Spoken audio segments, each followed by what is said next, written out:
carpet must have a break to the right.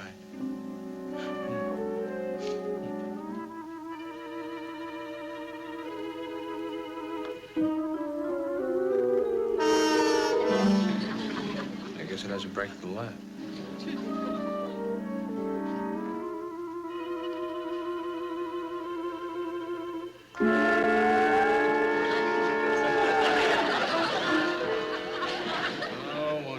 I should have known it was you.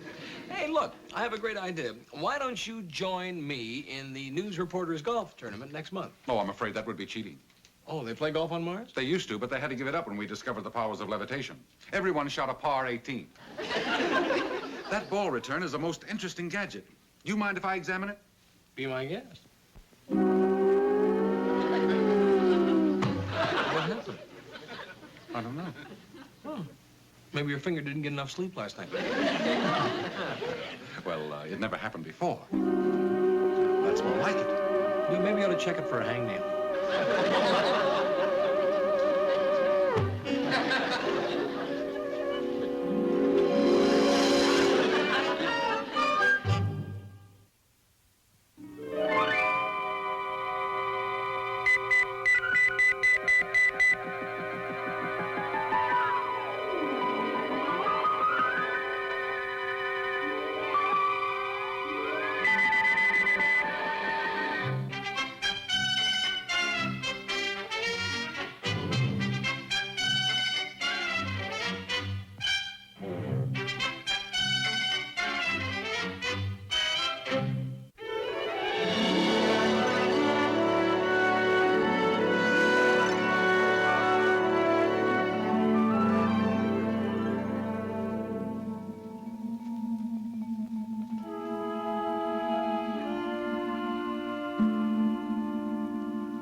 Frank. I just detected a huge sunspot on my coelostat. Yes, magnetic polarities are all mixed up. Far more severe than the spots of 1958. It's really going to play havoc with communications everywhere. You better give the usual warning to all communications agencies. No telling how long this group will last or how bad they may get. I'll keep you posted.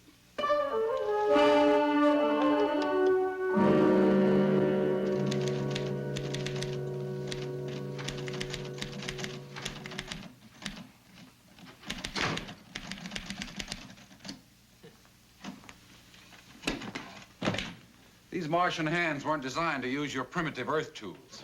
Did you hurt yourself? I scraped my knuckles. You know, back home, we have nails that drive themselves. I'm sorry I messed up one of your handkerchiefs. Forget it. Gang, cut it out. Come on, Uncle Martin, cut it out. Cut out what? Fooling around with the typewriter. I don't know what you're talking about. I'm talking about that. Now, will you stop using your Martian levitation powers? I'm not. Well, maybe you're doing it with your elbow. Now, Uncle Martin, look, I am in the middle of an assignment. This is no time for a practical joke.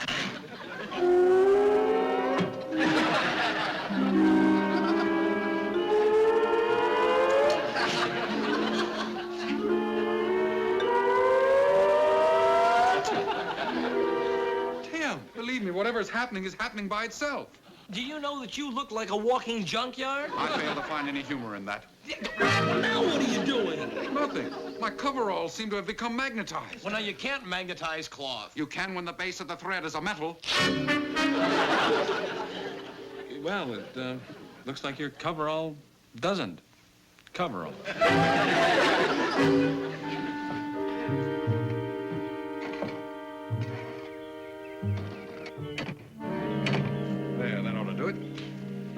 Well, why did you insist on burning the coverall? Well, no matter how remote the possibility, I cannot take the chance of someone discovering I'm from another planet.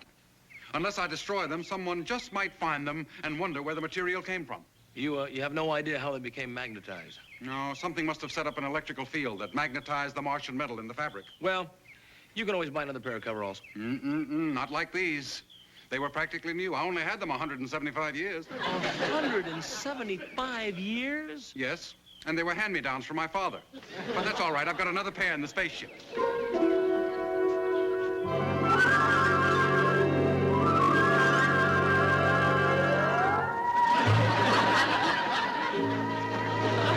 Uncle Martin, now you cut that out. Do you want someone to see you? That's the last thing I want.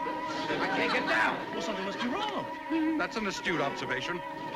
Uncle Martin, now you stop lying there. Do something. I can't. I can't get my legs to go down. Oh, well, maybe I can help, huh? How's that? Better? How do you feel now? Fine. Oh, that's good. That's good.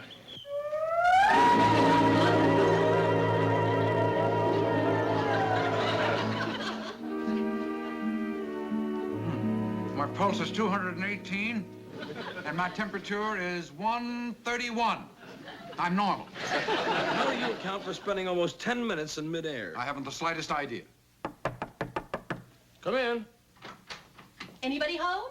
Oh, no, Mrs. Brown. We left about 5 minutes ago. Oh, Tim, you're always spoofing. Oh, say, if you have a minute, I'd like to try something out on you. Another cake? No, not this time. You know, you never did tell me how you liked the pie I made you last week. Hey, that was different. What was it? Cherry chicken. Wasn't it delicious? I never got anything like that back home. But what can we do for you? Well, with all the time I've had on my hands lately, I thought I'd put it to some practical use. I'm going to sell insurance. Well, I think that's a wonderful idea. I've worked up a little sales pitch to use on potential customers, and I'd like to try it out on you.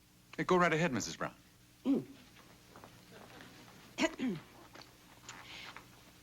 You know, I've always heard that honesty is the best policy. But it isn't. Insurance is the best policy. The manual says to start out with a little joke. You've succeeded. Now, are you ready for the sales pitch? On your mark. Get set. Sell. Well, you're supposed to ask me which is the best policy for you. Which is the best policy for me? I have no idea. Just a moment, I'll check. Well, it seems to depend on a lot of things. Like what? Well, for one thing, whether you're a man or a woman. Now, let's make it a hypothetical case, and let's say you're a man. All right, for argument's sake, let's say Tim's a man. Now, the policy you should consider is an endowment with a clause to convert it to whole life, unless term insurance is required to protect the present, and 20 pay life can be used in conjunction with future premiums, excluding dividends. Well, that's the whole thing in a nutshell. Oh, did I do a convincing job? Yes, Mrs. Brown, I think you covered just about everything. Oh, fine. Now, how much insurance do you want? Yeah, well, I'm fully covered by insurance to the newspaper. I'm covered right up to here. Well, don't you want to cover the rest of you? Oh, Uncle Martin isn't covered. Thanks a lot. Oh, well, now, what kind of insurance would you be interested in? Oh, a policy that would protect me from insurance salesmen. Oh, there you go, spoofing again. Mrs. Brown, you're a born saleswoman. Just leave the forms and I'll fill them out. Oh, fine. Well, that's the second policy I've sold today. Who bought the first one? I did. Well, I must be going. A bulb blew out, and I have to run down to the store and buy a new one. Oh, well, we have some extra bulbs. Oh, and I'll get you one so you don't have to make a special trip. Oh, that'd be wonderful.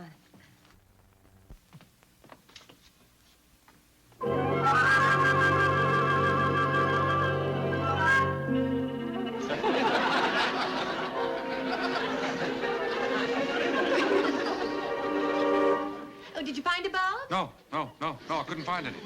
Funny, I'm sure we have some. Oh, men can never find anything. It's probably in the closet.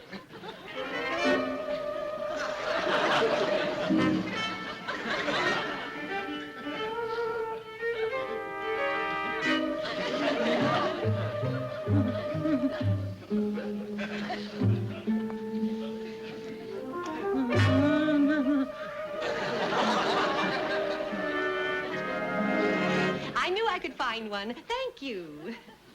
Oh, you won't get to fill out the application. No, I'll mail it in. I'll mail it in. Oh, fine. Thank you, and bye. Whatever it is, you're awfully nice to read by. Who would have thought that I would wind up as a floor lamp? I wish I knew what was wrong. Uncle Martin, look, I'm getting a little worried about you. I think maybe you better see a doctor. I think it would be more appropriate to see an electrician.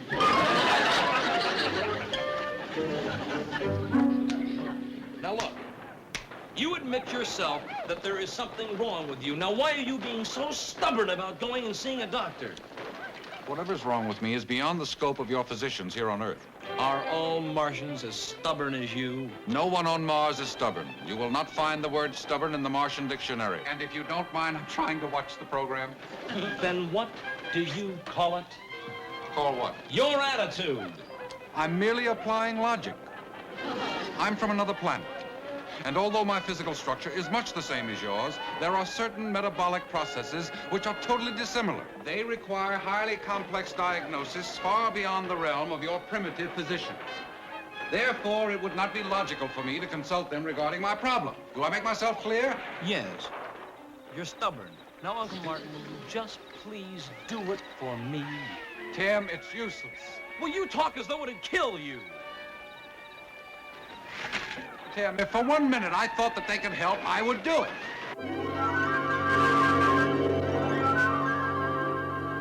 Oh, something's wrong with the television set. Tim! Tim, I'm shrunk. I'm nothing but a sample. Oh, my gosh. I told you to see a doctor. Well, do you know a witch doctor? One who specializes in shrunken goods? Uncle Martin, can you make yourself any bigger? No, I'm trying. I thought Martians could do everything. I'm worried. I never had this problem before. I wonder what's going to happen next.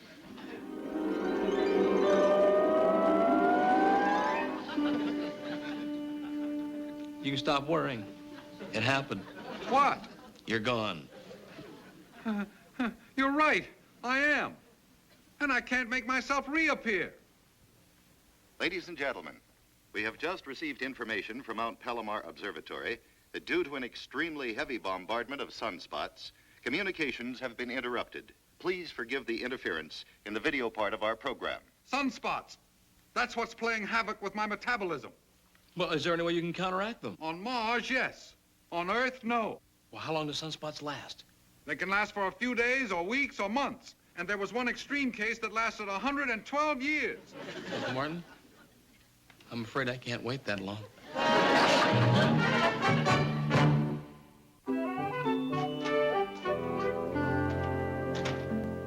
Uncle Martin, Yes, Tim. did you check with the observatory again? Same old thing. The sunspots are continuing without any sign of a let-up. The Earth is closer to the sun than Mars is. That's why I must be so susceptible. Well, don't worry, Uncle Martin. I'm sure you'll come back again soon. I hope so. It's making me nervous. It's been 4 days now that I've been looking into a mirror and nothing looks back. Perhaps the sunspots will stop soon. As soon as they do, I'll reappear.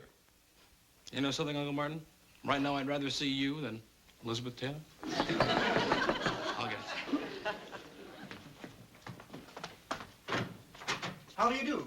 I'm the field representative for the Southern Mutual Life and Accident Company. Mrs. Brown wrote a policy on Martin O'Hara. Are you Mr. O'Hara? Oh, well, I'm Tim O'Hara. Oh, his nephew, the beneficiary. Well, my name is Stone, William Stone, and I make a practice of personally welcoming new policyholders into the company. Is your uncle home? Well, yes, he is. May I see him for a moment? No, you can't. I mean, no. He isn't. Home, that is. Is he or isn't he? He isn't. Do you know where he is? Well, I haven't seen him for a few days. Is he in town? Oh, he is. He's in town.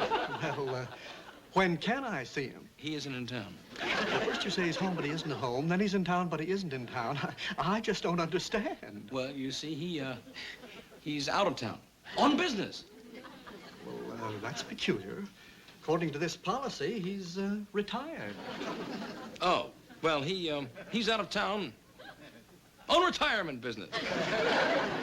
When do you think he might be back? Well, he could be back in in 2 or 3 minutes. And then again, I may not see him for 2 or 3 months. 2 or 3 months. Or longer. That's possible. Well, thank you for your time. You've been most helpful.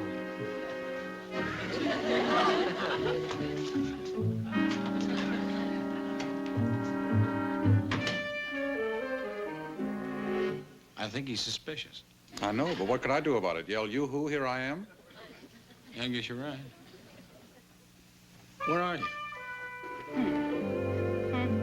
Now, let me see how this sounds.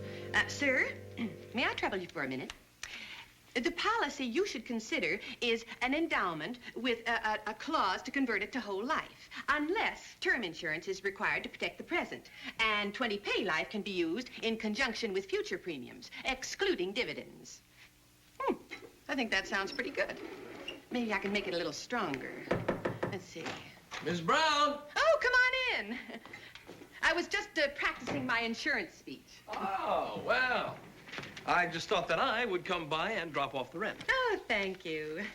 You know, having you and Martin as tenants is such a pleasure, I almost hate to take this. Oh, well, in that case. Oh, well, it's not that much of a pleasure. Oh, I almost forgot to tell you.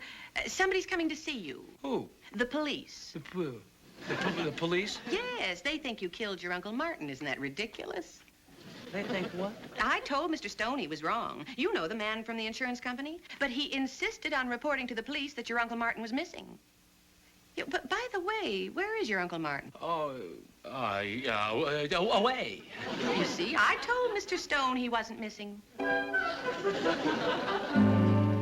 I know you told it to me twice, but make me happy. Tell it to me again from the beginning. Lieutenant Gibson, last time I saw my uncle was 5 days ago, and he up and left. He didn't pack, didn't take any clothing, didn't tell you where he was going, when he was coming back, and he hasn't called. That's right. He never took off like this before. Fella, if I were you, and you were me, and I told you that cockamamie story, would you believe me? No. Yes, it's true. Now, what have we here?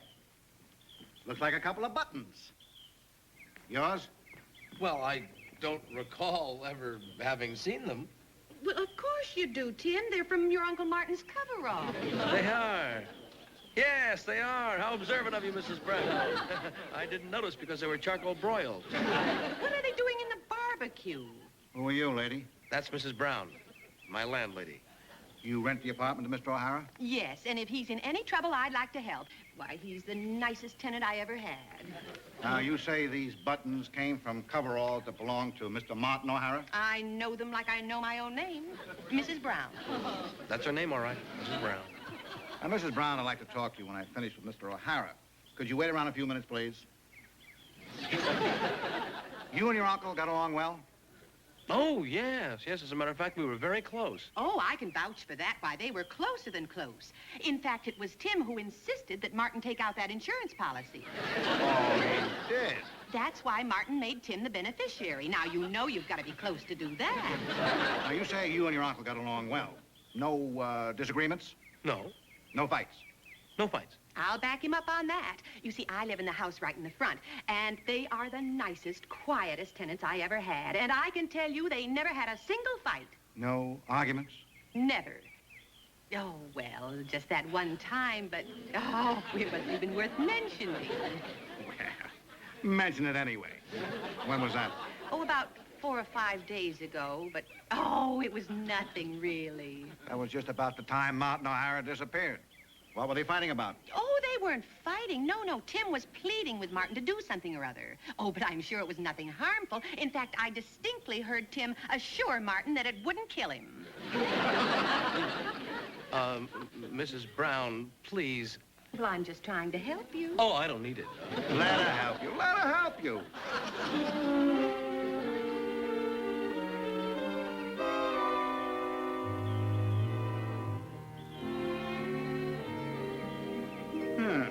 Initials. T.O. Yours? I guess so. If these stains are blood, they better be yours, too. As a matter of fact, That's not my blood. Whose blood is it?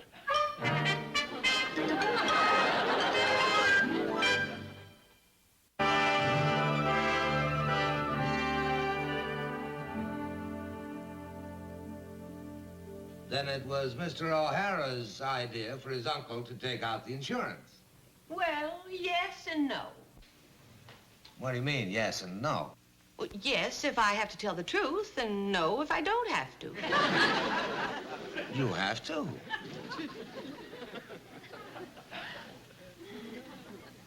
Yes. Thank you, Mrs. Brown. Well, that's another nail on my coffin. You know, I'm beginning to feel less and less confident about acting as my own attorney. Don't worry. With me here, it's the same as having Clarence Darrow sitting next to him. Right now, I would trade in one Clarence Darrow for one live-in-the-flesh Martian who couldn't talk his way out of a traffic ticket. Mr. O'Hara, I'm trying to conduct a hearing. I'm sorry. Lieutenant Gibson, one of the items in evidence was a blood-stained handkerchief. Yes, sir. The police laboratory checked out the blood type, and it definitely was not that of Tim O'Hara. Well, I've covered enough of these things to know I'm really in a lot of trouble. I've never covered one before, but I'm prone to agree with you. Please, Mr. O'Hara, you'll have ample time to talk later. Meanwhile, I will not stand for any further disturbance. Sorry. Better be careful. They'll begin to wonder about you. Hey, maybe that's it. Maybe I can plead insanity. Tim, this has gone far enough. I'm afraid I'll have to tell them the truth. Huh? What? What do you mean, tell them the truth? I will not jeopardize your life. I shall tell them I'm a Martian. You can't do that. Besides, they wouldn't believe you. I'll tell them how I landed here, and I'll explain how the sunspots have made me invisible. Now, just 1 second. I'm not going to let you do that. I mean, I know how much this means to you, and besides, this condition is only temporary. Is he off his rocker? Mr. O'Hara, will you please stop talking to yourself? No! Yes, I'm sorry. Gentlemen, there is something you should know. Gentlemen, there is something that you should know. Now, Tim, let me speak. Yes, now, Tim, let me speak. Speech to speech, I pray you. Let the words fall. No time for games. I've got to tell the truth. Yeah, I've got to tell the truth. The whole truth and nothing but the truth. Abraham Lincoln said that. Tim. Yeah, Abraham Lincoln, yes, one of our greatest presidents. He took this country through perilous times. Oh, that poor dear boy. You awful men have driven him out of his mind. I don't know whether he's putting on an act or not, but we've got to schedule a psychiatric examination for him immediately. Lieutenant Gibson, you better take him into custody. It's working, Uncle Martin. Now, look, when they're giving me these tests, maybe you'll reappear. Uncle Martin? Uncle Martin?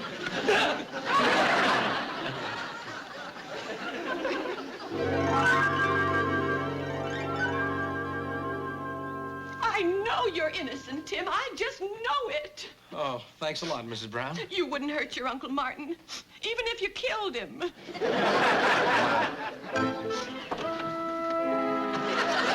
Uncle Martin, am I glad to see you? Are you his uncle? Yes, I am. Well, we've been looking for you for weeks. Where have you been? On the freeway. You know those traffic jams.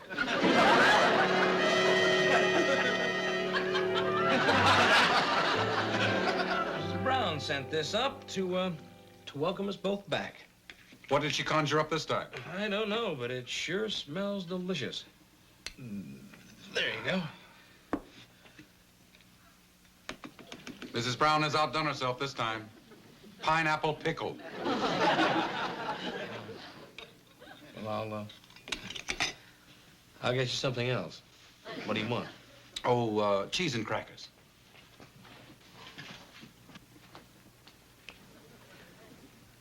Uncle Martin? The sunspots, you're gone again. I dropped my fork.